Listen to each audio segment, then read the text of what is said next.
Something was bothering me terrifically. I tried some more beer.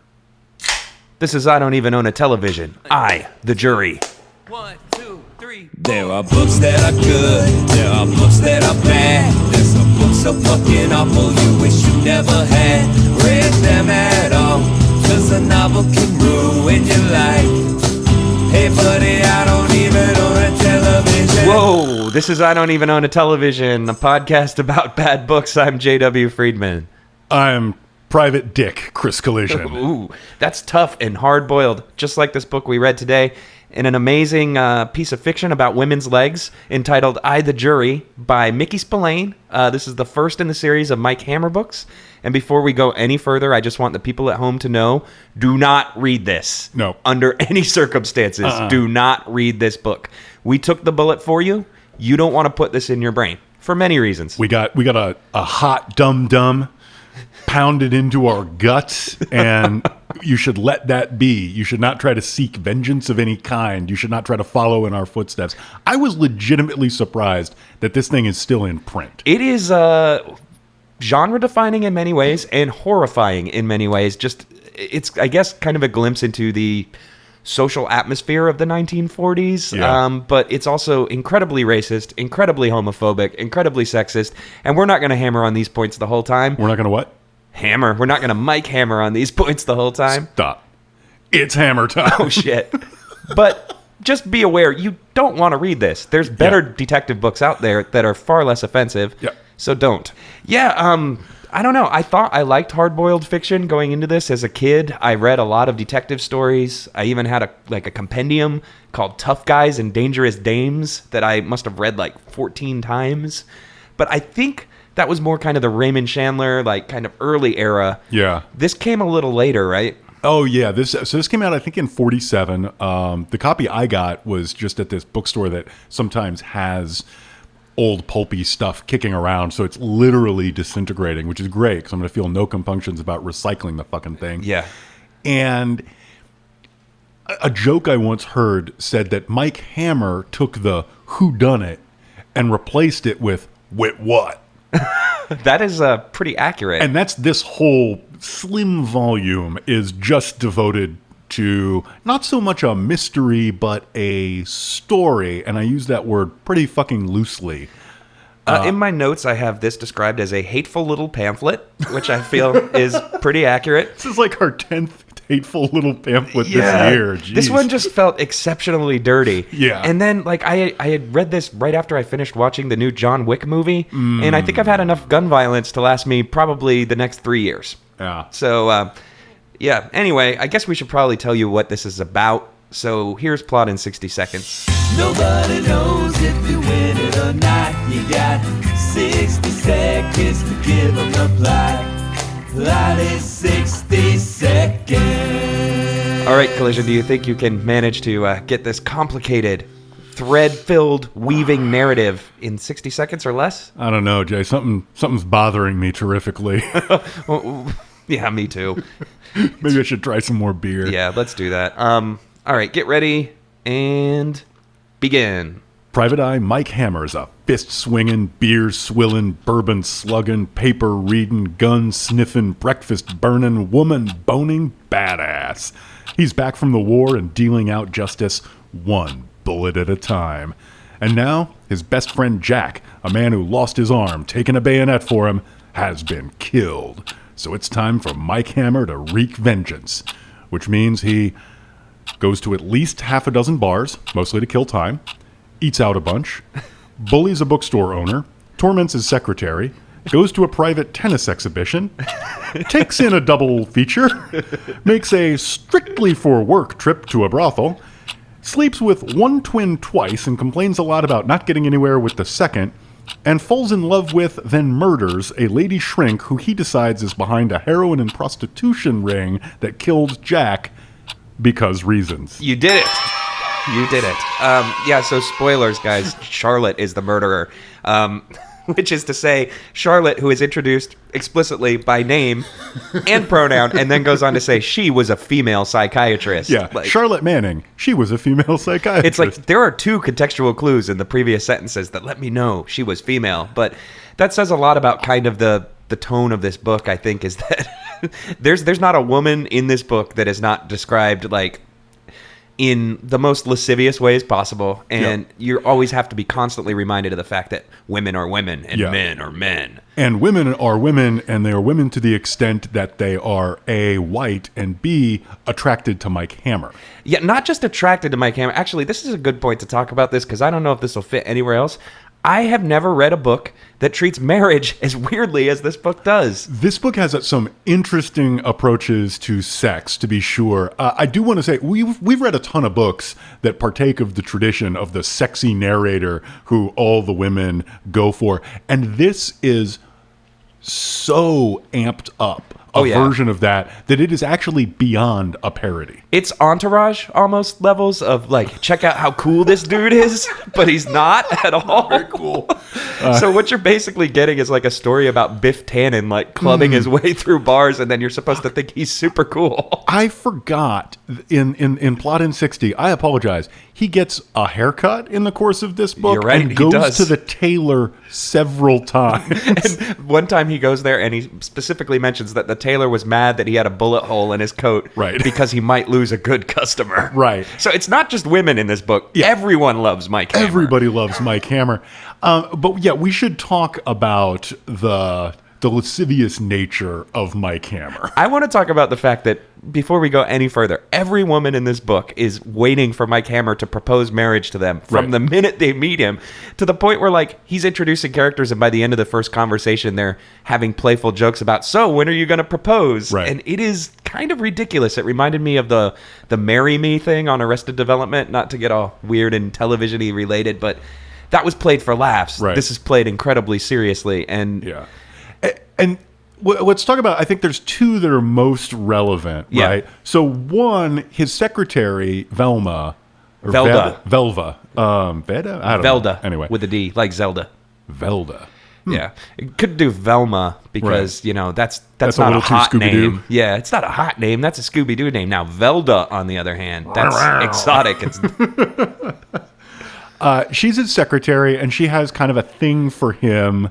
And he says a couple times he's always kind of meant to get around to marrying her, but just has never made it happen because he's too busy doing things like meeting Charlotte Manning, female psychologist, falling in love with her, making out with her, but telling her over and over again, I like you because you don't throw yourself at me. We cannot have sex before marriage because that will ruin it. That is a deal breaker. And meanwhile, on 2 separate dates with her, he actually sneaks away to have sex with the twin. That's not true. That only happens once, but he has had sex with that twin before during the course of the investigation. And I mean, it's fair to point out that at the end of the day, it turns out she's the culprit. So I guess you could kind of ascribe some ulterior motives to her behavior, you know, the fact that she's so strangely over the top attracted to him. Right. But that kind of falls apart because that's the way every woman in this book behaves towards Mike Hammer. And just saying the words Mike Hammer this many times has made me realize how fucking silly that name is. I did my usual incredibly deep dive into the surrounding literature, the critical literature, etc. Are you saying that you got the lowdown on the Bang Bang, perhaps? That's an exact quote from this book, by the way. By far, the best sentence in this book, I think, is, give me the lowdown on the Bang Bang. Yeah, by far. It's good stuff. And by all this, I mean, I got the lowdown on the Bang Bang by skimming the Wikipedia page at the coffee shop. And if you think Mike Hammer is a ridiculous name, you're right. Yes. But this was actually bite 2 at the apple for Mickey Spillane. His first idea for this character was not going to be a pulp novel protagonist. He was going to be a superhero protagonist or a comic book protagonist. And his name was... You mean as opposed to this incredibly realistic and three-dimensional character? Yeah, and his name was going to be Mike Danger. Oh, no. So he actually banged it down several notches to get to Mike Hammer. Man, okay, so I just looked up Mickey Spillane because I'm like, there's no way that's his real name. It's not. His name is Frank Spillane. But he's been in several episodes of Columbo. I had no idea. But it's like Frank Michael Spillane. Oh, like Morrison. Morrison. So I would go by Mickey, too. Okay, it makes sense. This book was my introduction to the fact that Hal is a nickname for Harold. Like, I had never figured that out until this book, so it's done some sort of public good, I guess, introducing us to cool new nicknames. We've learned so much from this book. How to Seduce a Man. Unfortunately, one thing I didn't learn from this book is the plot. Yeah. I have no idea. I could recount to you the logic that Mike Hammer lays out before shooting Charlotte. But that's like me reciting the alphabet. There's no understanding behind it for me. This book has no plot. It has a story. It moves from beat to beat. But the idea is it's supposed to be a mystery. It's completely impossible to figure out ahead of time. They're introducing new characters until the very last chapter, and it's just a series of vignettes where you're like, wow, this guy is cool. The cover promised me passion, crime, and suspense. I would say I got those in this order. 1, crime, because there is at least one crime. It may be a crime against language, but there's at least one crime on every page. Passion, there's a reasonable amount of passion, because there's a lot of boning.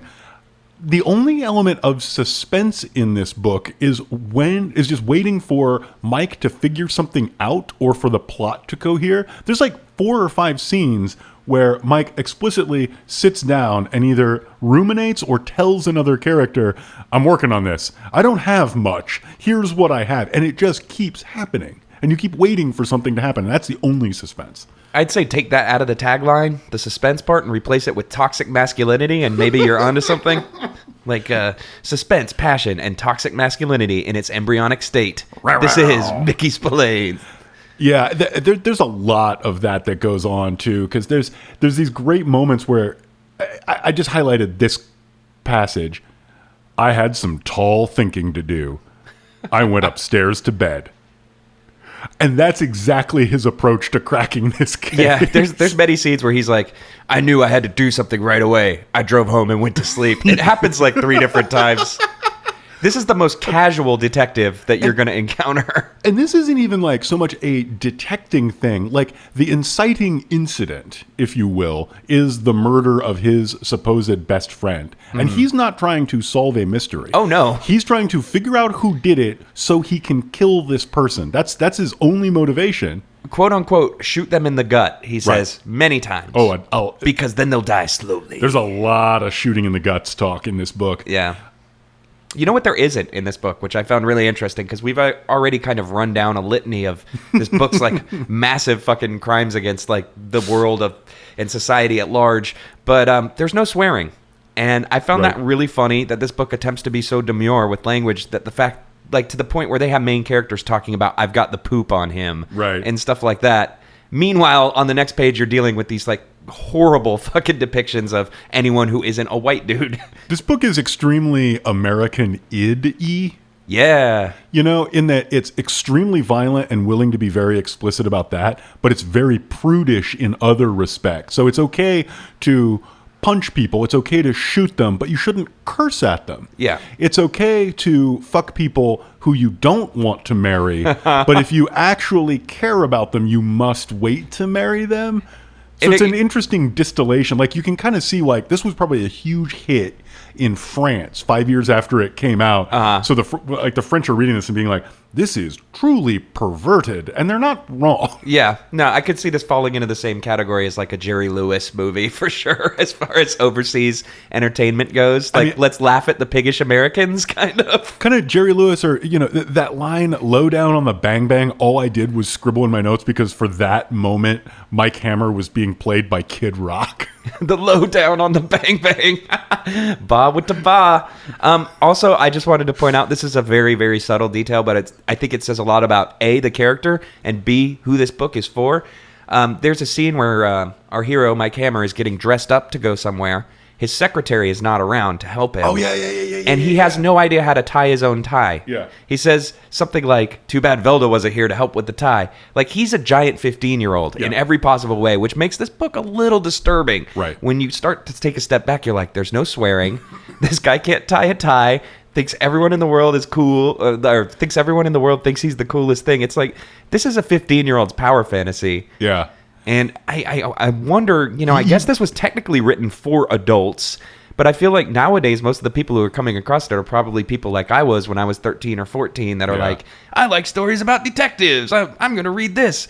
And it makes me wonder, like, how much of that shit that I read back in the day was this awful and has subconsciously polluted my brain? Like, how much of the baggage that I need to shake as an adult comes from reading hard-boiled detective novels as a kid? And it's not just the baggage you have to shake. It's the baggage we all have to shake. We'll get to this in high points, low points, but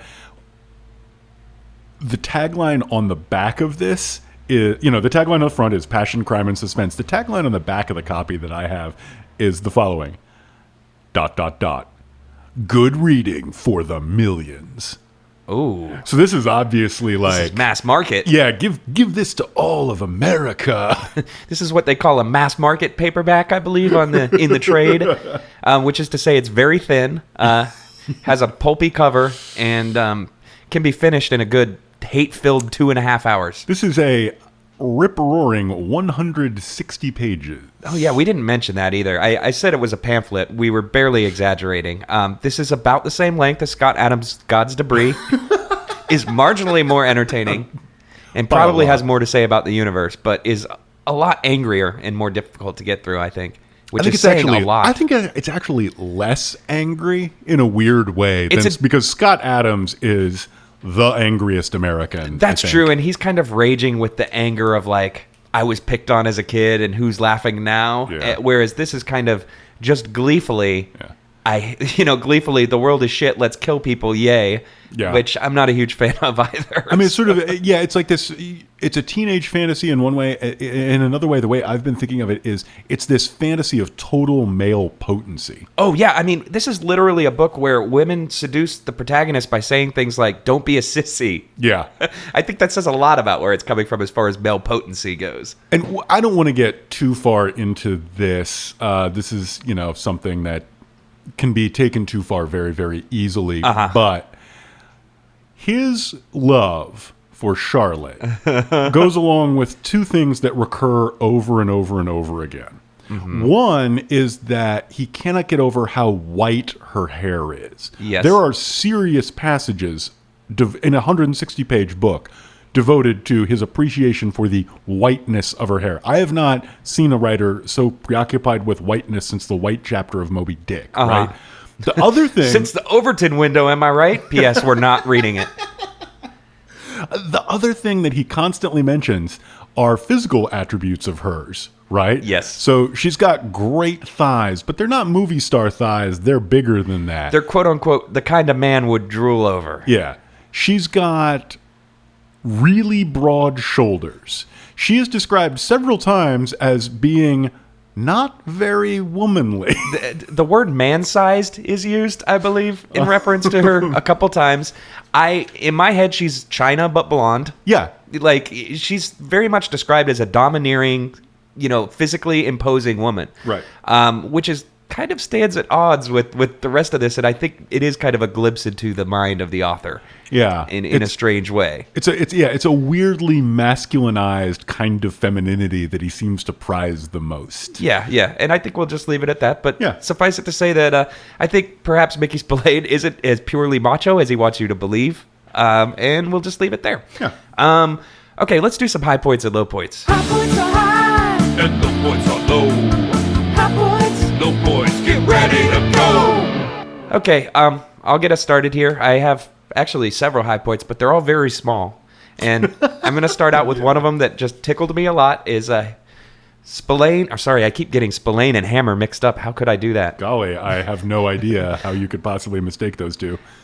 Hammer's friend is a detective. His name is Pat. I forget his last name, so in my notes it's just Detective Pat. Captain Pat. Yeah, but there's a part where they follow a trail of clues that leads to college yearbooks in a bookstore. And they realize, oh my God, there's a bunch of these books. We're never going to be able to read them in time. So Detective Pat calls in backup and gets, quote unquote, a dozen boys to help them read the yearbooks. And I love the idea of a cop on the phone like, I need a dozen boys down here. Stat, we've got to read. There's a lot of words we need to be reading, see? You gotta send down the good ones. You can't send down the precinct walkers. You gotta send the real detectives for this. We need college boys. Yeah. Roust them from their desk, fellas. Get them down here, see? I don't know. I found that scene to be very endearing. Just the thought of like 13 or 14 uniformed police officers rapidly paging through college yearbooks. I got something, boss. Yeah. which actually happens. Yep. One of them finds something. It couldn't be either of our heroes because neither of them are apparently capable of reading words, which is... We'll get to that. Yeah. Captain Pat is the captain of homicide for New York City and appears to be working how many cases over the course of this book? One. Exactly. He only works one case. Well, this one's personal. Yeah. Except it's not personal for him. Oh, yeah, that's true. It's only personal for Mike Hammer. It's secondhand personal. Yeah. This time, it's almost personal. Shit. Do I have to do a high point? Yeah. Okay, I really loved the back of this book. As I've mentioned, the writing is flat out better than anything inside the book. I feel ripped off because I have the digital edition that does not have the back cover blurb. So I don't know. Why don't you share some? I knew literally two things about Mickey Spillane and Mike Hammer when I picked this book up at the bookstore. And one was that joke that I'd mentioned that I'd read years ago that this was the guy who replaced Whodunit with Wit What. The other thing I knew about him is that Stacy Keach had played Mike Hammer on TV for a long time. Really? But I'd never really seen those. So I don't think Mike Hammer would be down with a man named Stacy playing him anyway, but... I think Stacy would quickly disabuse him of that notion. It's true. Acting style. So I pick up this book. I look at the cover. Pretty good cover, and actually depicts the climactic scene, which is not something you're guaranteed to get in a pulp book like this. That's a good point. I flip over the back and I read the following.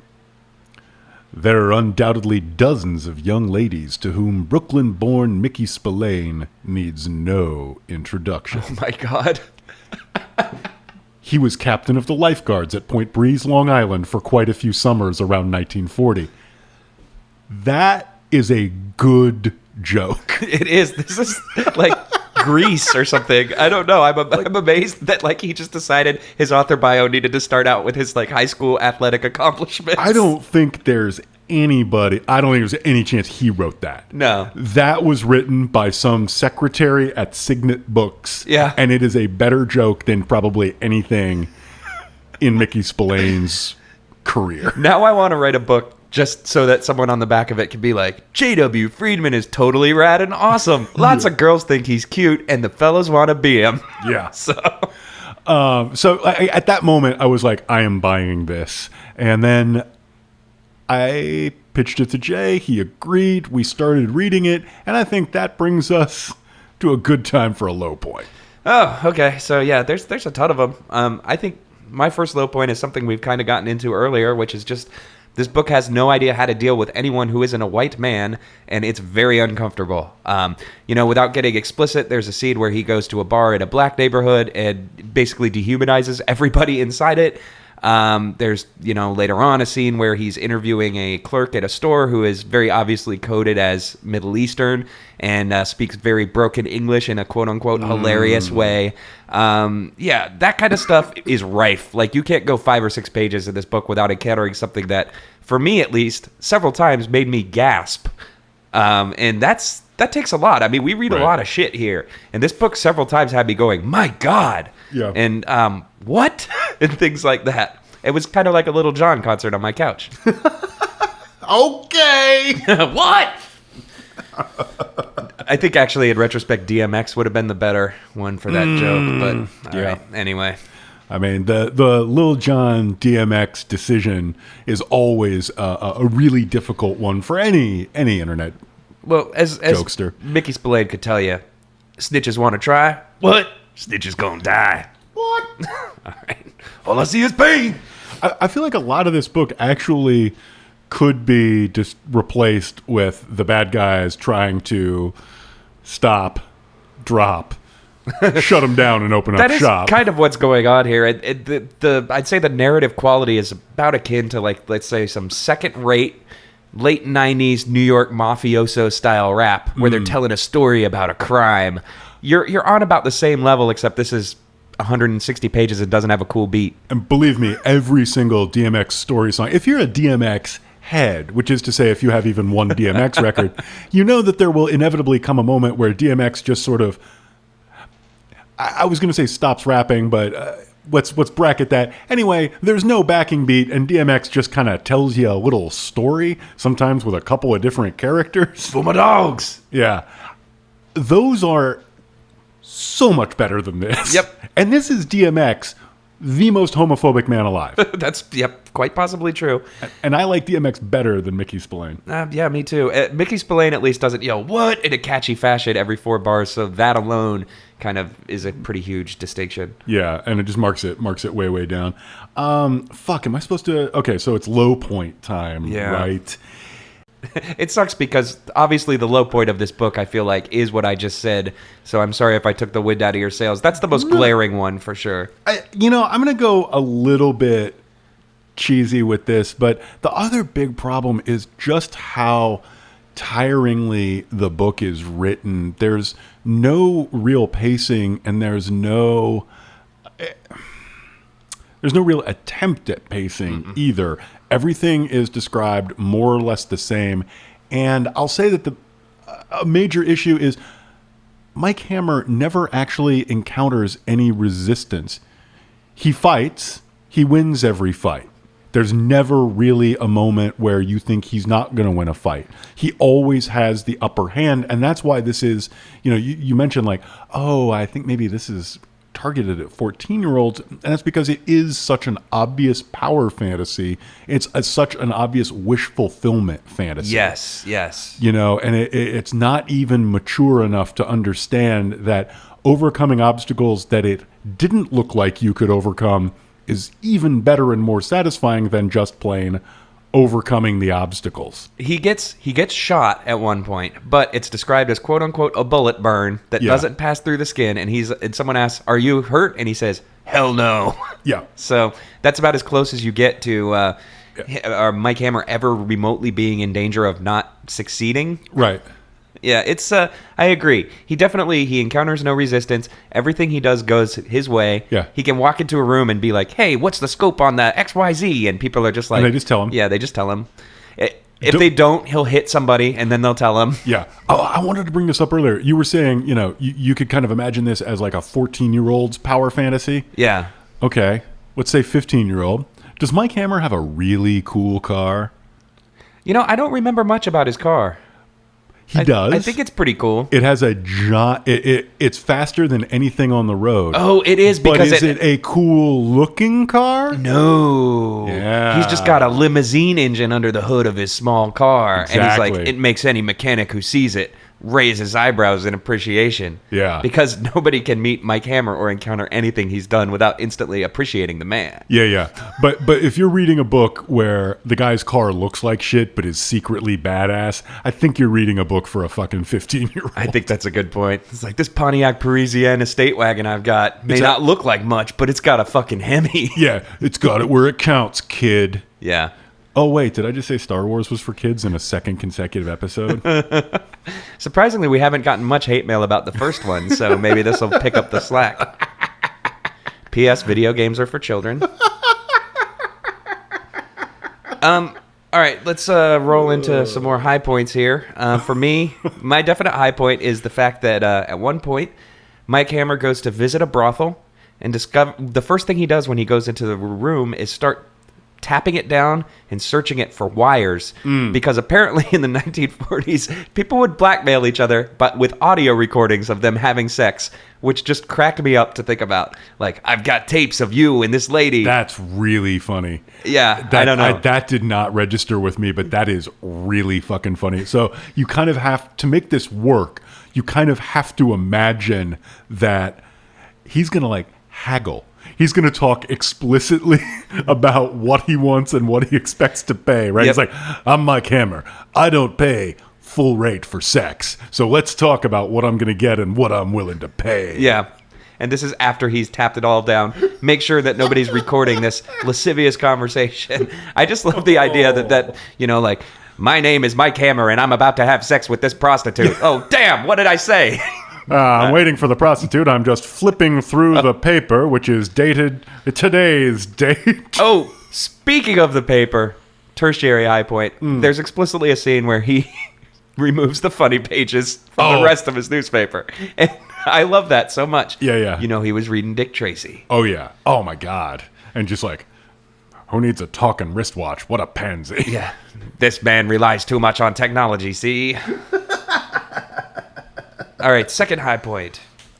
I think the second high point for me is, for a man of action, there are two very surprising things that Mike Hammer does throughout this book. And one is just kind of hang around and loaf and kill time. There's so much time killing in 160 pages. This book has about as much aimless hanging out in his apartment as in Camus' The Stranger. That's true. And that's a book largely about a guy sitting around his apartment feeling bad. Yeah. Right?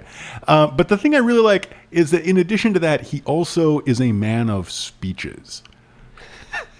That's very true. This book starts on like page 5, like most books do. And pages 6 through 8 are almost exclusively taken up with one long speech by Mike Hammer. He's John Galt, but insanely violent. Yeah.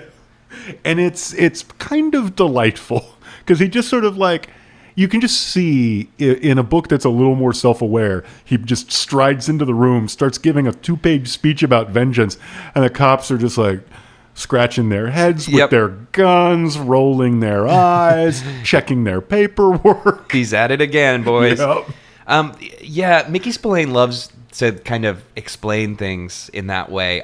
He's not exactly, I've used this line before, but he's not really one of those show don't tell writers. This is one of my favorite parts that kind of funnels right into that, I feel like, is this phrase right here. Hardly breathing, I put my ear against the wood paneling of the door and kept it there. That way the wood acts as a sounding board and any noise made inside is magnified 100 times. Yeah. A, probably not accurate. Yeah. B, thanks for explaining how you listen through a door. Yeah, he explains several times, not only like, so he's trying to crack this criminal syndicate, and he basically just imagines how they might be doing a crime and then says how smart it is to do a crime that way that he's just imagined.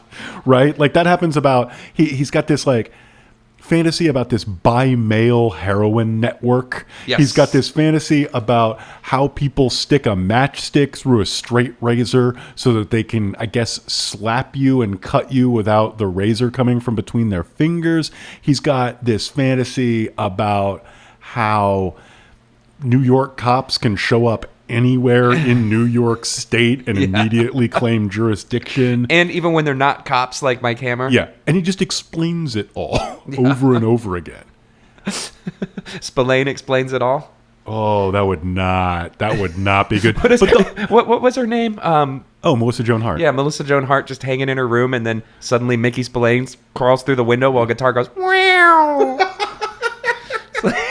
That would be awesome. The other thing we haven't talked about is how aware Mike Hammer is, and this is a proto understanding, but he is very aware of the Mike Hammer brand. Yeah, and this is the first one of these books. Yeah. So this is kind of our establishing book, and he's creating the brand. Yeah, well, and this kind of drops you in, midway through Mike Hammer's career, right? So, like, he's been in all the papers. There's a line where I knew she'd seen my exploits on the front page yesterday, but I didn't mention it. And I don't think I read the paper every day. I don't usually see a headline like hero private eye shoots guy. Tough, sexy private detective threatens man's life. Yeah. Awesome. Yeah, okay, so this is my second low point, I guess. And it's that this book appears to have been the victim of kind of just poor editing in general. There's some really egregious misspellings here, some of which create unintentional comedy that makes it hard to classify as a pure low point. Like, for instance, this line, Velda gave a little laugh. Okay, Mike, I'll watch the angles. You watch out for the curves. Hubba bubba.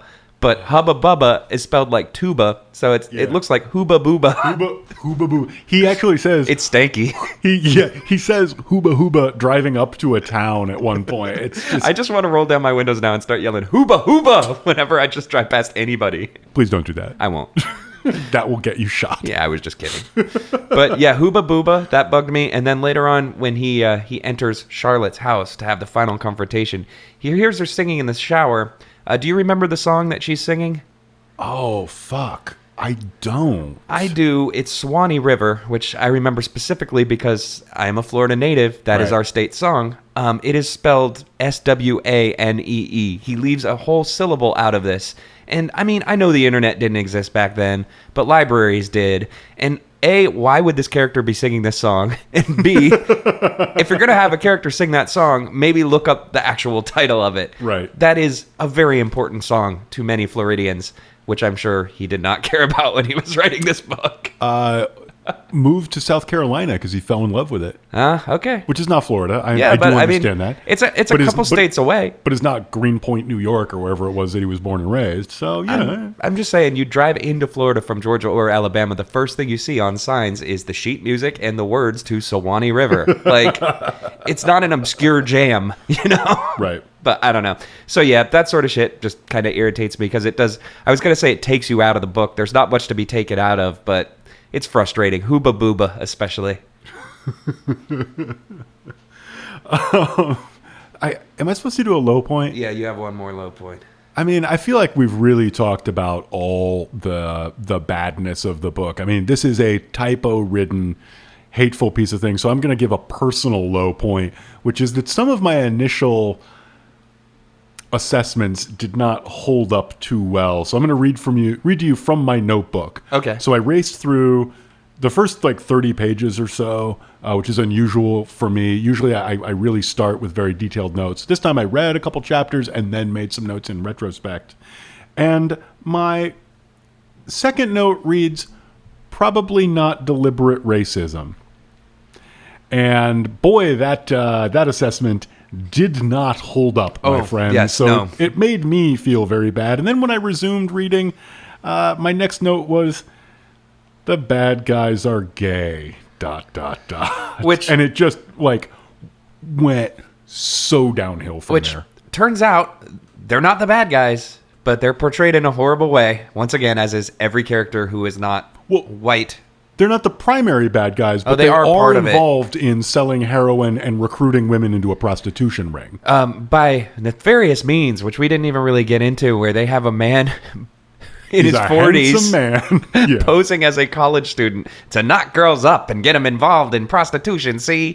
But the problem is that they explicitly talk about how they see his corpse and can instantly tell that he's had a facelift. Yeah. He's supposed to be in his 40s posing as a college guy. All these women are women that he's in relatively long-term relationships with, at least 2 months a pop before the worm turns. Yeah. None of them ever notice that this dude has old man hands Right. or Yeah. a wrinkly neck or something. I don't know. It's a little rough. Or it's 1947 and he keeps talking about that Louis Armstrong sound is the best sound there is, see? You like that hot jazz? I like that hot jazz from New Orleans. See, this book has a lot of C in it too. We're not just making that up. Yeah. It's also a weirdly retail version to building up a prostitution ring. So I'm going to kind of double up on high points at risk of making it sound like I did not hate reading this fucking thing. There's one moment where he's waiting for a woman to come out of the bath and he's flipping through her magazines and he makes fun of some detective stories he reads. And he later goes to a movie and he pisses and moans about how bad the detective movie he saw was. He said there are holes that you could drive a car through. Yeah, and so in a book that cared more about that could be kind of interesting because he's a hard-boiled detective in a world that has books and movies about hard-boiled detectives, which is at least possibly interesting. The French have made many books that are interesting about that. Yeah, and also the literary classic, The Last Action Hero. Right, yeah. You can get some of these books from AK Press if you wish.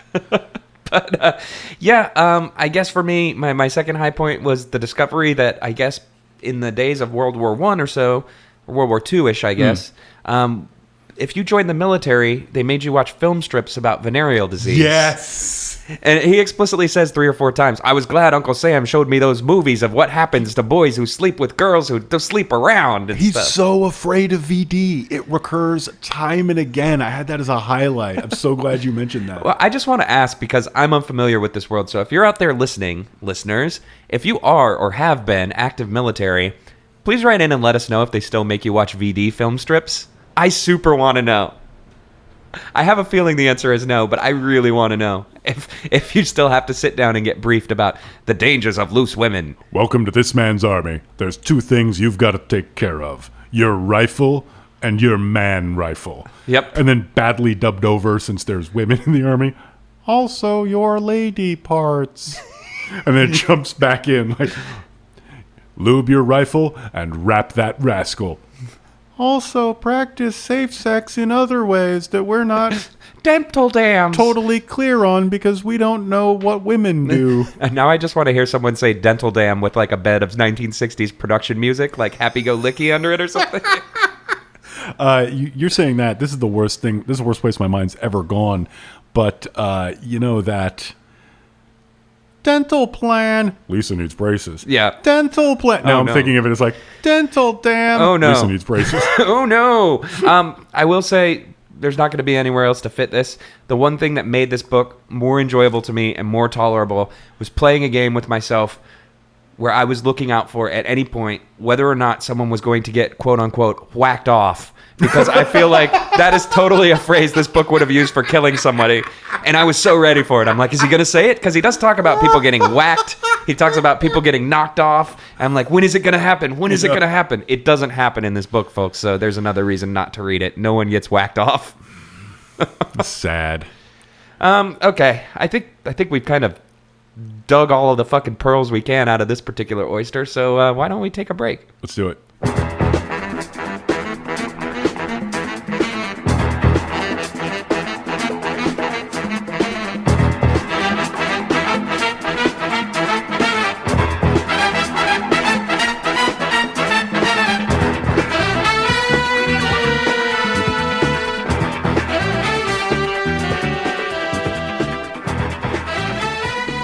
All right, welcome back. We're talking about I, the Jury still. So I had the digital version of this. I didn't get to pour over the cover as much as you. Ooh, something's bothering me. Time to try more beer. But yeah, the cover of this book is great for many reasons. The style is very pulpy and amazing. But B, this is a book. It's a detective story. It's a whodunit, right? Primarily, one of the big hooks of reading these kind of books is trying to figure out who the culprit is. Yeah. The cover of this book spoils the story. Yeah, only if you know. I mean, this is not the only. So the cover of the book is a guy seen from behind, holding a .45 in a strangely large hand on a blonde lady with big shoulders taking her shirt off. Does she have big shoulders or just a tiny waist? It could be both. She's Little literally both. shaped like two triangles on top of each other. She is definitely shaped like that. The thing, like, it spoils it, but only in retrospect, because you don't know that that's Mike Hammer. That's true. necessarily. You don't know that that's Lady Psychiatrist Charlotte. Right, and this is far from the only blonde lady who disrobes for him in the course of this book. Good point, good Usually point. not at gunpoint. So I actually had this book spoiled for me because I had the hard copy. I was holding it in my left hand, trying to flip to the page that I had left off at, and read the last page, or just didn't read the last page, but if you do that on my copy, it just says, "No, Charlotte, I'm the jury now." And I'm like, fuck. Like, I was at that point probably 20 pages into the book, and then I actually knew the whole time because I had made the mistake of flipping through the book like that. Yeah, Because there's no way it's not going to be that character. you know it as soon as she's introduced. Especially Oh, because... I didn't, but I mean, just having seen that, I was like, oh, if there's a character on the last page of a Mike Hammer book, I'm going to say there's a moment in this book where I knew for certain it was her. right? And it's the moment where he proposes marriage. Because as we all know, Mike Hammer is a tough private dick who gets He's not- all the ladies. You're right. He's not going to be married in every book after this. You're right. So That's the a good minute point. that he's like, I'm ready to settle down with this dame, I'm like, oh, she's the killer. Although a smarter writer can actually finesse that. So not everybody... Or maybe she becomes a target. Whoa. Robert Howard, who wrote the Conan stories, was actually smarter than people give him credit for. The very first Conan story is Conan as a middle-aged, fretful king. So a lot of the stories after that, were written after that were actually kind of backstory, prequel-like stuff. So a smarter writer could have worked around that, but I think Mickey Spillane is definitely of the introduce him just to kill him off variety. And that's actually something I kind of wanted to talk about with this before we get into games. Yeah. Is we've read kind of watered down versions of this, like the Widow's Walk character, Spencer, is in this tradition, but he's a guy who likes to wisecrack. This Mickey Spillane does not have Mike Hammer wisecrack. He just talks tough. And I think that there's kind of an implicit criticism of literary qualities of detective writing there. He's like, oh, you guys think you're writing hard-boiled, but you're really writing like fancy boys. I'm going to show you what tough guys are really take like. it to the streets. They're not witty. When somebody like gives them shit in a bar, they don't zing them. Yeah, they hit them with the back of a pistol. Exactly. And every woman in this book that Mike Hammer meets is subjected to a speech about how he wants to shoot and kill the man that killed his friend. Like within, minutes of meeting this guy. Yeah. Yeah. And this is kind of so it congeals a lot of that stuff, and it sort of feels like a homebrewed version. Wikipedia told me it was written in 19 days explicitly for money. And it really is like the bathtub gin of detective literature. Yeah, I mean, I don't want to make a qualitative, broad qualitative statement about entire swaths of things or whatever, but you get a fan fiction vibe from this in a lot of ways, where it's like, this is a guy who read Raymond Chandler. Right. This is a guy who read a lot of hard-boiled shit, and this is just his distillation of the best parts. It's like, I'm going to take everything out of Sonic except for the one part of the story I like and then write about that for 16 books. It's the same kind of vibe, I feel like. Mickey Spillane's Gotta Go Fast, featuring Mike Hammer. Okay, let's do some games. Let's start out with the most hard-boiled, tough-talking segment in podcasting history, dramatic readings. Dramatic readings. We're gonna make it sound important. Dramatic readings. Yeah, I got some words for you. All right, so dramatic readings, we take pieces of this book, we read them to you, and we try our hardest not to do this voice, see? Would you like to go first? I can go first. Okay, so my dramatic reading comes from the hidden genius of this book, which is not actually about a two-fisted, hard-charging, one-man arbiter of justice and distributor of same, but actually about a drunken lunatic who invents stories about crimes and goes around shooting people to punish them for the stories that he has made up. Because if you don't buy Mike Hammer as insightful, then this is a story about a drunk with anger issues who stalks and kills a mental health professional while taunting the cops throughout and pushing himself on every woman he meets while calling them sluts. Yep. If you take the writer's voice out of this, what you essentially have is the how I got involuntarily sent to the hospital story. Yeah. So here's a day in the life of Mike Hammer. I brought my fist down on the clock, swearing at myself because I set it automatically when I didn't have to get up at all. This was one day when I didn't have to shower or shave. I burned my breakfast as usual and ate it while I was in my underwear. When I was stacking the dishes, I glanced at myself in the mirror, and a dirty, unkempt face glared back at me. On days like this, I look my ugliest. Fortunately, the refrigerator was well stocked with beer. I pulled out 2 quarts, got a glass from the cabinet, a spare pack of butts, and laid them beside my chair. Then I opened the front door and the papers fell to the floor. Very carefully, I separated the funnies from the pile, Yes! threw the news section in the wastebasket, and began the day. I tried the radio after that. I tried pacing the floor. Every ashtray was filled overflowing. Nothing seemed to help. Wow. This is a man truly living the life. Actually, a pretty good description of depression. I don't want to freak anybody out. Yeah. And I haven't had one of those days in a long time. I've had these days. But I've had those days. Yeah. I also want to just point out to people who live in 40 states, you may not recognize the court. In Florida, 40s are illegal. So I grew up drinking quarts 32s, Yep. which are large bottles, much like a 40 if you live in a 40 state. So this is a man basically getting 2 40s out of the fridge and a glass, Yeah. pouring himself beer from a 40 bottle into a glass while chain smoking and reading Dick Tracy. He is at least still together enough to stack the dishes.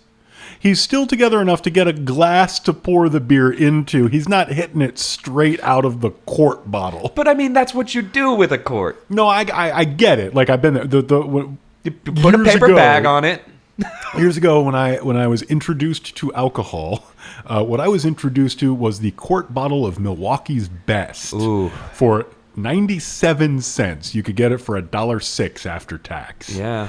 And whoo boy, bottle of Beast is not your friend. For me, it was St. Ives Special Brew, which is somehow even worse. It's Yeah. kiwi strawberry flavored malt liquor. I think there are multiple flavors. Yeah, just let that marinate. So that was... let's say I got sick a lot when I first discovered alcohol. And then I was convinced I didn't like beer for many years because I had been drinking kiwi strawberry flavored malt liquor. And let me just say that the only case I was cracking at that point was the case of how not to get laid. Or maybe one of the many cases in my Tough Guys and Dangerous Dames compendium that I still owned well into my early 20s. I'm surprised it's not on my bookshelf now. I was searching for it, but I can't find it. I think I lost it. Damn it. Okay, so I'm going to dramatically read to you a love scene. Well, a scene of seduction. Man, what is Mike Hammer's love theme, do you think? I mean, I was going to go with the obvious, like, sexual healing or something like that, but I think Mike Hammer would maybe use the theme from Streets of San Francisco. Yeah.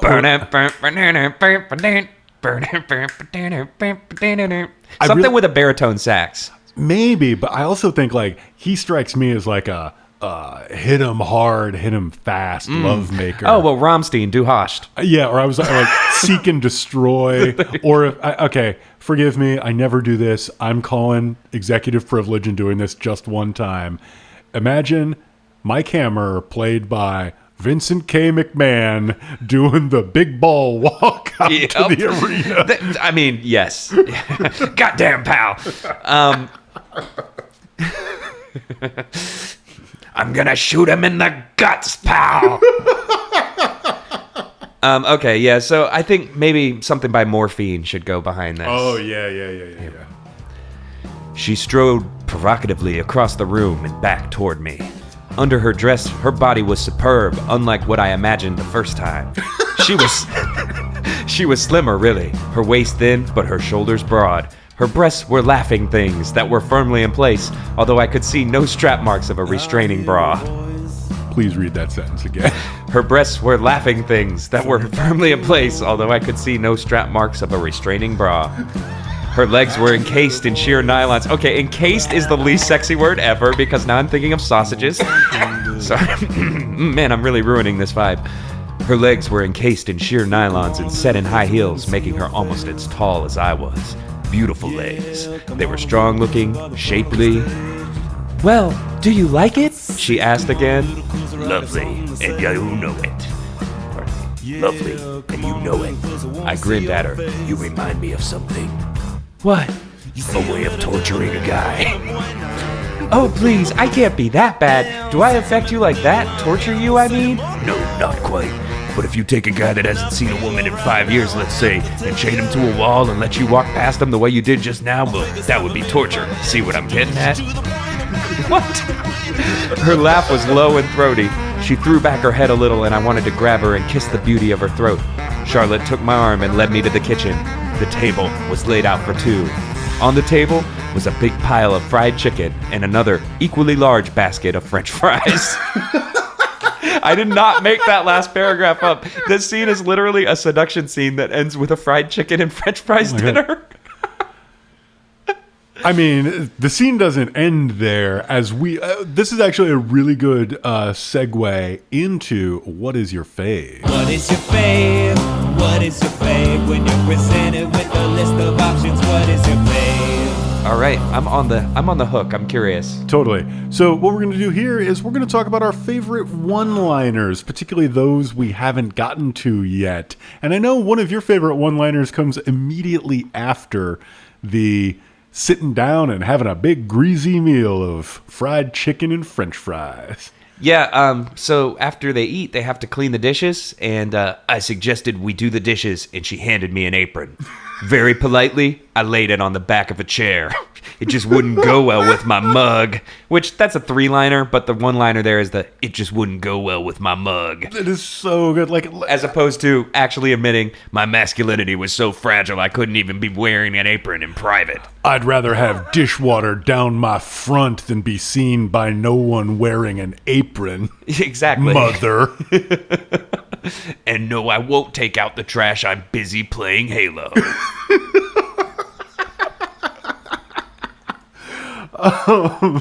So yeah, again, and that's kind of what I mean. Like, Mike Hammer is aware of the Mike Hammer brand. Yeah. Right? I think Like, so. There's another one. Yeah, there's another one where he says something like, if anyone saw me like this, they'd be busting my chops for it for years, right? Like, Yeah, Mike Hammer he's very careful with how he presents to the world. He wants to be the most macho guy. Can't be seen in an apron, even by the woman he's engaged to. Right. Okay, so here's one of my favorite lines. As the plot thickens, it thins out too. Ooh, that's a good one. It's actually the best description of this fucking book. How about this? Brother, it was a dilly.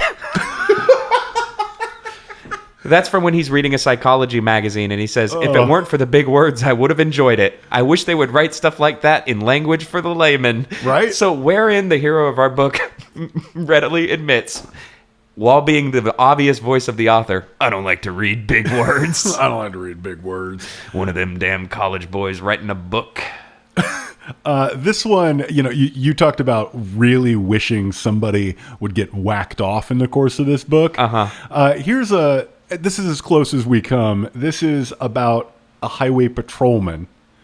They didn't stay with my overpowered load very long. Oh, no. Oh, no. You already read it. I made you read it twice, but her breasts were laughing things is probably, like, that actually the whole thing, that's a John Ashbery poem waiting to happen. Yeah, for sure. Humpy was a hunchback in his late 40s who shined shoes in Park Avenue offices. I just like Humpy was a hunchback in his late 40s. Fuck. There's some serious world building going on. I had one more here, too, that I really liked. Her breasts were pulsating with passion. Jesus. Yeah. It's like, be careful. Something is going horribly wrong. He describes breasts as warriors at one point. He does not ask them to come out and play, though. No, he doesn't. Mike Hammer don't play. I do. I love hard and I hate hard. I believe that's... Oh, he says he hates hard like 7 times in this book. Like, it was obviously one of those things that Spillane came up with, and he's like, ooh, this is good. And I don't know if he came up with this other one, but Jay, do you remember what the death penalty is repeatedly called in this particular book? I don't, actually. Well, that would be going down for the hot squat. Oh, I get it. I'm gathering that perhaps New York had the electric chair. It did, because at that time. later on when he talks about how he's going to shoot someone, he says, no chair, no firing squad, just me. So, yeah, the chair was a thing. But the hot squat, oh, man. Yeesh. Her breasts fought the dress as valiantly as they had the bathing suit. Yes. That's the Warriors line you were thinking about. I like imagining like a woman, but like with one of those like cartoon like dust up bras just Right. over her chest area, like a tumbleweed with like fists occasionally popping out of it. The Andy Cap wife beating. Oh, God, you're tumbleweed right. that you're talking about. Yeah, God damn it. By the way, just side thing: if you ever want to be deeply, deeply disturbed, the early Andy Cap is all available online. Oh, yeah. It is fucked up. It is, and I actually recently read a long article about kind of the history of Andy Cap, where they kind of interviewed him, and I guess even after he had been drawing the cartoon for like 10 years, he was like, that shit was fucked up. I shouldn't have done that. And yeah, that's kind of interesting. So yeah, don't do that unless you really want to disturb yourself. Totally. And I think I want to close out this What Is Your Fave with maybe the most emblematic line that Mike Hammer speaks in the course of this novel. Uh-huh. I hadn't accomplished much so far. Yeah, that's pretty much the long and the short of it. Do we have any more games? We do have some more games. Here's the thing. I think both of us would really like to do a Russian roulette with this book, but there is no chance we can because it is so filled with slurs that it just would not be fun. So we understand how much you want it. We want it even more, but it's not going to fucking happen. Yeah, there's nary a page of this book without something profoundly upsetting on it. And we've been really kind of cherry picking to make this entertaining. You don't want to hear this book in its pure essence, trust me. You would hate that and you would think less of us. If you do, just like go down to the VFW and find the oldest looking guy there and ask him to tell you some stories. Anyway. Yeesh. All right, so I've got a minor what would they do? Ooh. Sometimes intentions are hard to divine, and others the clear as day. So tell me, what would they do? Sometimes intentions are hard to divine. What would they do? So we've talked about this. Mike Hammer is just a total, wish fulfillment fantasy. So what would happen if he actually got wrong-footed? So Jay, I got a two-parter. One, what would happen to Mike Hammer if he punched a guy who didn't immediately go down? I think pretty much I'm going to have to answer the same to both things. And that I think Mike Hammer in any situation that was unexpected would just kind of vibrate intensely and emit like a high-pitched keening sound. Like maybe like a ghost from like a Japanese horror movie or something like that. Yeah. That's even more perfect for the second one because I was like, well, what would happen if Mike Hammer met a woman who didn't immediately go for him, who he had to seduce and then somehow failed to satisfy sexually? Ooh. And so, yeah, him vibrating and keening. Once again. And yeah, totally. Like when the film is like filmed at high speed and then played back so everything shakes rapidly. It's a very Lynchian kind of thing I have in my mind for sure. Absolutely. And I have a game we've never played before. Ooh, okay. And this is a little kind of pick'em. So, as I said, I did some heavy research. Wink. One thing that I will give Mickey Spillane as a writer, he is a brilliant titler. And we've talked about this many times, mostly off air, but we have a real affection for artists who come up with brilliant titles for things. Yeah. Right? And by that, I mostly mean rock bands that give their songs ridiculous, preposterous names. Math rock bands mostly. Mostly. And South Carolina's finest botch. Yeah, indeed. So in this, you're going to have to pick it. I'm going to read you a title, and you're going to have to tell me if this is a Mickey Spillane book or a song by Firehose. Ooh, this is good. Okay.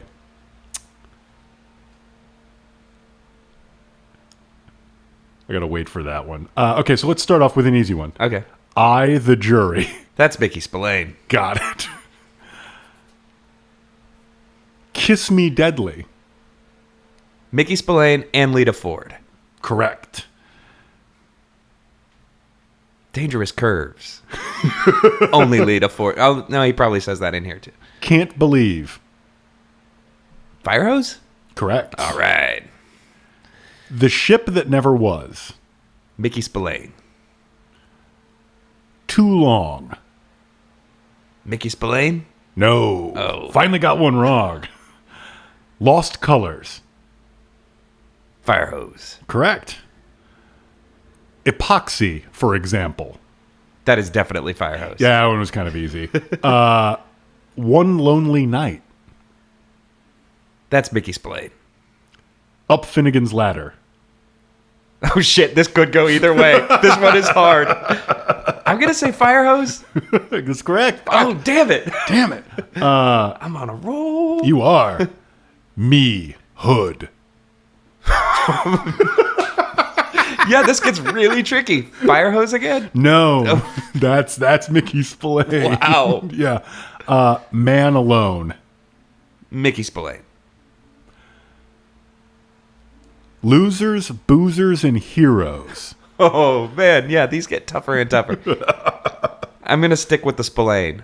That one was Fire Hose. The only Fire Hose song I know is Chemical Wire, by the way. So, yeah. The Erection Set. I want to say Fire Hose, but that also seems like it could be a horribly out of context Mickey Spillane accidentally funny thing. So I'm going to go with that. Oh, you totally got that one. I really thought I was going to get away with that. Damn it. All right. That's about all of them, I think. It should also be noted. Actually, let's do one more. Fly in the Flannel. That is definitely Fire Hose. Damn it. How about What Burns Never Returns? Shit, that's not a Fire Hose It's song. Don is it? Caballero. Oh, there you go. There you go. That would work as well. Yeah. Oh, yeah. Or, I mean, there's so many bands that are actually good at titling things would be perfect for this game. Because Mickey Spillane, he's a good song or a good book titler. I would let him name my band for sure. How about The First Cuss? The First Cuss? Yeah. CUSS? Yeah. Oh, shit. Well, Fire Hose?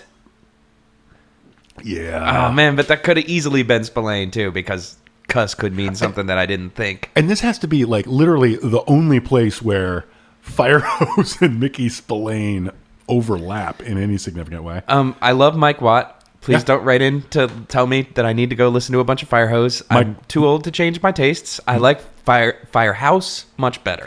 Oh, no. Baby, don't treat me bad. This will be the last episode. This will be the best thing that you've ever had. Fire Hose was either my first or second show, and Mike Watt is my all-time culture hero. So, yeah. I know two people who went to see Fire Hose and ended up seeing Firehouse because they were from Orlando. You know two people who need to cut their weed intake Yeah. by like 48%. Like, why is Fire Hose opening for Warrant? What's going on? This is weird. Yeah, I actually was a big Fire Hose fan through high school and repeatedly had to have the conversation. No, it's Fire Hose, not Firehouse. I literally only know that they exist because of band I mentioned in the previous episode, actually, Too Much Joy. Yeah. Have a song that includes the lyric, like, did you ever drive at night blaring Chemical Wire? Oh. And I'm like, what are they talking about? And then they say passing station wagons with engines on fire or something like that. Right, and I right. was like, oh shit, I should check out this band. And then I liked Chemical Wire. I never really connected with the rest of their catalog. Chemical Wire, probably their biggest song because on many skate videos. Yes. That's how I discovered music back in the day because I'm old and boring. I literally got into music because of Plan B skate videos, basically. So I was like, the two coolest things are Epitaph Records and Del the Funky Homo Sapien. Wow. Did you later go into a career picking music for sports video games? Oh, man. Those Madden soundtracks, though. All I played was like the hockey and the basketball games. And like the hockey games, for some reason, inevitably have an annoying pop punk soundtrack. So I've heard the song Headstrong more times than I've probably talked to my girlfriend. Yeah. I'm big in the baseball video game. And that one, the songs they put in it are usually like Rascal Flatts and stuff like that. It really makes me question my interests sometimes. Yeah. When I'm like, boot up the game and it's like, cold like a mountain stream, I gotta, I don't know. Headstrong, I'll take you on. Headstrong, take on anyone. Pharaoh Monch, Hail Mary, EA Sports. Like 3 people will get that, but I hope that you enjoyed it. And I will not argue about this. The greatest video game soundtrack of all time is, of course, Def Jam New York. Well, that had Flipside by Freeway, which is the best song by my favorite rapper. It had... I can't remember the name of the song. Homeboy, I came to party. Your girl looking at me. which is one of the greatest songs of all time. I'm wrong, too. Flipside was a Def Jam Vendetta, I believe. Oh, shit. No, you're right. Def Jam Vendetta is the one I was thinking of. Fight for New York was the inferior sequel. Yes. I only like the one that had DMX as the final boss. Wow, we've gone down a rabbit hole. Come for talking about books published in 1947. Stay for the repeated mentions of DMX, kids. And like bad Rap City circa 1998 talk from two white guys in their middle age. Oh boy. I think we should take a break. I know what I like, see? And what I like is pressing pause right now, see? I know what I like, see? And it's Wu-Tang Clan, not these young rappers that dress like girls. I'm gonna tear the head off a 45 and give it to you in the guts, see? Now clap for me, mommy. Up. Just clap for me, mommy. Just blaze. Okay. Yeah, free. Okay. Yeah, Wale. That tú quieres mujeres. She said she blow la la. Flip side. Now she my baby mama. Get wild. Okay. Freeway got the hood on smash. Poppin' Time for a little more tough talk. Tough talk. Listen up, listeners. I'm here to kick your ass and put a dum-dum in your guts. Yeah, jerk. Jerk. I've got all the poop on you, as the characters in this book would say, because they don't swear. It's so weird. Anyway. Hate getting the poop on me. I guess it's time for us to kind of move on and talk about things we enjoyed instead. So let's recommend some stuff. Collision, you go first. So we've read this, what did you call it? A hateful pamphlet. A hateful little pamphlet. About man justice. And I didn't like it very much. So I think you should read a slightly different book about man justice, which is, in timely fashion, Margaret Atwood's The Handmaid's Tale. Yeah, and read it. Don't watch that Hulu show. It's okay, but the book is better. I can't speak to the Hulu show. I don't watch things that are an Hulu original. Yeah. If you will. Well, I mean, that was just me trying to be funny and work in my personal favorite joke of mine ever. An Hulu original. I think I did that raid in World of Warcraft back in the day. But the book is something you should read. Cool. And that's all I'll say. So kind of along the same lines, I think if you're into kind of hard-boiled type shit, and you're also into true crime, I'm really surprised I never read it until recently. Norman Mailer's The Executioner's Song. Just finished it. It's a classic. Some of you are probably rolling your eyes like, of course I've read it already. But if you haven't, read it if you're into that kind of stuff. It's disturbing, but it's told in a really cool kind of like novelized way. There's a lot of excerpts of correspondence from the main characters, and it's about a guy who kind of is the real life version of what you described Mike Hammer would be in real life, which is a drunken asshole taking his grudges out on the world at large. Yeah. But yeah, it gets into a really interesting story about the legal system and the death penalty, and it's worth reading. So check that out. And that's by Norman Mailer. And if Mike Hammer were in Salt Lake City instead of New York, he's such a sexually successful guy that he would no doubt be known as the Mormon Nailer. Oh my God. And you know what's crazy? This book all takes place in Salt Lake City and is about Mormons. Yeah, no, I know that. Oh, okay. That was the sequitur. I thought you were just had a cool pun there. Or a spoonerism. Yeah. No. What's you say? I know a little bit about I've read some books. looking through Gary Gilmore's eyes. Oh, no. Like most things I know about, I learned about them from shitty punk songs. Gotcha. So those are two fantastic recommendations and possibly two of the worst jokes I've ever made. And I totally kneecapped one of them accidentally, and I'm sorry. It's all good. It's all good. Those were jokes that needed a kneecapping. Speaking of kneecapping, let's get some letters. Let's hit some letters with a crowbar. Oh, God. A, letter B, letter C, letter D, letter E, letter F, letter G, letter, got a lot of letters. Okay, so we've got correspondence from you to us. Yeah, some people have slid into our DMs lately. Yeah, let's hear it. All right. And as always, if you want to slide into our inbox, that's at I don't even own a television at gmail.com. And I really like a catchy subject line, such as this one from Justin, fake last name. Not me, I swear. Called Jim Morrison Lives? I saw that Weekly World News too. Yeah, he's actually Batboy. Acid really fucks with your chromosomes, bro. Hi, guys. Big fan of the podcast here. Partly thanks to your show, my interest in bad books has recently led me to start a book club solely devoted to discussing them. Yes. Our first selection was Dennis Rodman's Bad as I Wanna Be, Nice. comma, woof. Well, Sounds about right. Yeah, this is awesome. It's like we've now created like the WCW Nitro parties. Exactly. But for reading. I would challenge everybody listening to this, be more like Justin, start a bad book club, but name that bad book club in a Botch / Dillinger 4 / Mike Watt Band / Mike Hammer kind of way and send it to us. And if I really like it, I'll send you something. Okay, this is our book club called Delivering the Groceries at 128 Beats per Minute. See? That's perfect. Shit, now I have to send Jay something. God Yes. damn it. Okay, second paragraph. Anywho's, I recently discovered and bought Burn Down the Night by Craig Key Strett at a used bookstore. I haven't read it yet, but it bills itself as an autobiographical novel, and it appears to be a fictional account of the author's teenage fantasy of partying, taking drugs, and getting stupid with Jim Morrison. Ooh. I know there's been a lot of Lizard King talk over previous episodes, but I thought I would throw this suggestion out to you for a future show. Perhaps an opportunity to revive the... Ooh, the Jim Morrison theme. The Jim Morrison is being an asshole again segment. So thank you, Justin. It's actually a great idea.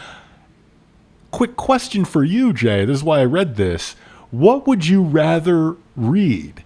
A teenage fantasy about hanging out with and doing drugs with Jim Morrison, or a teenage fantasy about delivering cold justice hammered style? Ooh. Which I assume means in big puffy pants.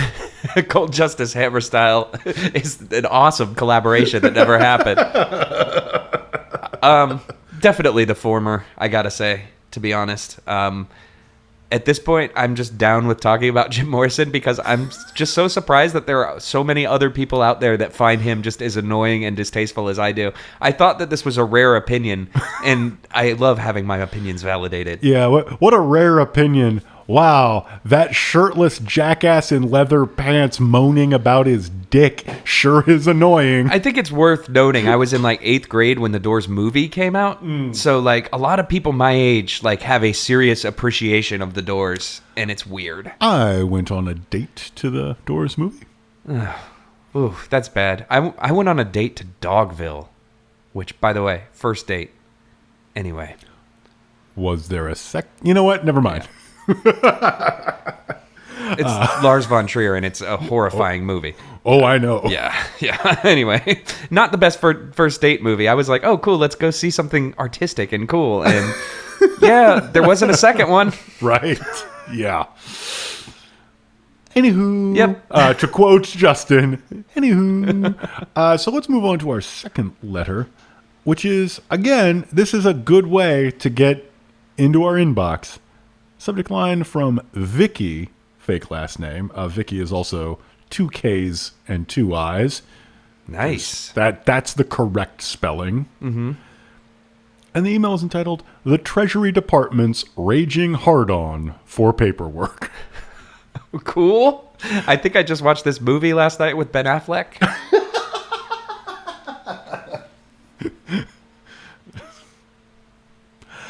Hey guys, I don't know if you're still interested, but if you are, I've been re-listening to my favorite episodes while filling out 6 years of back taxes so I can legally move back to the States when I get married in September. Oh, wow.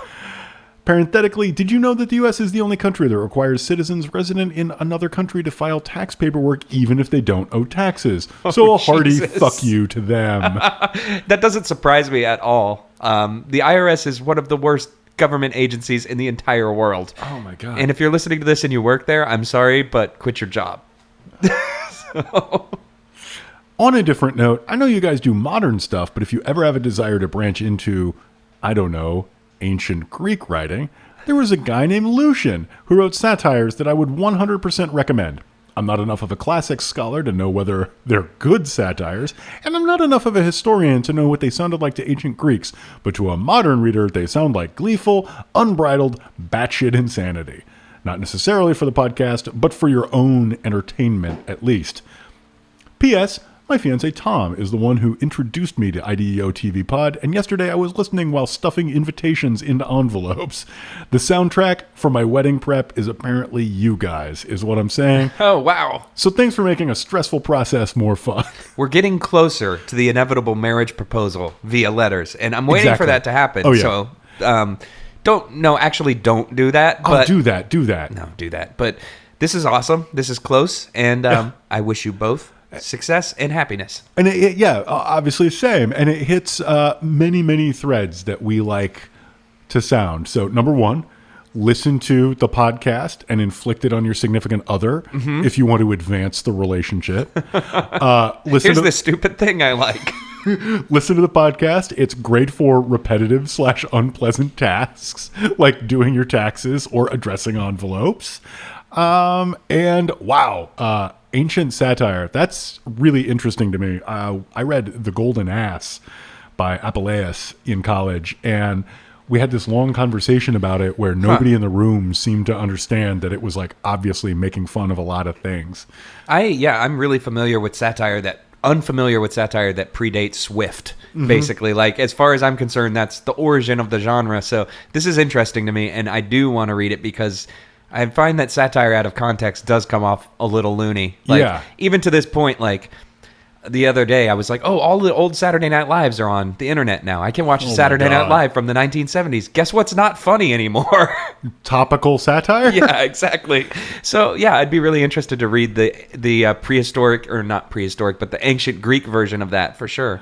Yeah. I'd be more interested in reading a prehistoric version of it written by dinosaurs. Right. That would be fucking amazing. Yeah, I mean, I'm assuming it's a couple notches above, like, guys in white togas walk like this, and guys in purple togas walk like this. And then the king was really actually stupid. It's like, what if the emperor was an asshole? Whoa, really makes you think. It does.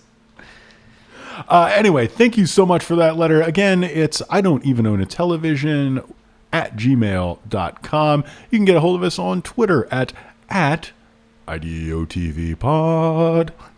Remember, we are the only podcast that exists. There are no other podcasts, If you enjoy other podcasts, that's cool, but they only exist in your mind. So make sure to follow us on Twitter, or you won't be following any podcasts. You guys are imagining some really fucking weird shit, by the way. Yeah, for sure. We're on Facebook too, IDEO TV Pod. There's a group called the I Don't Even Own a Television Party Pit you should search for. It's fun. It's super fun, and it's really the only way to see candid photography like me and Jay getting in a fist fight at a baseball game. That actually happened. Well, the baseball game part. You'll have to check it out to see. Wink. But no, seriously, thank you for listening. As always, this show is brought to you by our generous donors on Patreon who keep the engine ticking, the limo engine inside our small Chevy, in the case of Mike Hammer. It doesn't look like much, but it'll outrun anything on this man's highway. They just couldn't handle that load. Yeah, not for long anyway. So yeah, as always, in particular, the top tier donors, Tom, Jonathan, Jack, Kathleen, that's my mom, Rich, Daniel, Patrick. You're the straw that stirs the drink in true Reggie Jackson self-aggrandizing fashion. You're the little wicker umbrella in the drink. Which I don't know if those were actually ever intended to be stirring devices, but I just always thought they were fun when I was a little kid. Oh, they're amazing. When I was a little kid, the cocktail swords that sometimes go through olives were probably the coolest thing I'd ever seen. My favorite restaurant as a child was a Chinese restaurant, and I think it was solely because it had both. Fuck. And if I ordered a Coca-Cola there, they would deliver it with a little umbrella, and then the scimitar with 2 little cherries on it. Oh, that owns so hard. Did it also have the paper placemat that had the weird Chinese restaurant version of the Chinese Zodiac? Yes, and you could order a poo-poo platter. Yes. And they brought over the little hibachi and everything. So, yeah. Anyway. Well, we'll be signing off and going to the worst Chinese restaurant in San Francisco. I want to go there right now. I know. All right. Take it easy, everyone. We will see you next time. Until then, ride the crowd.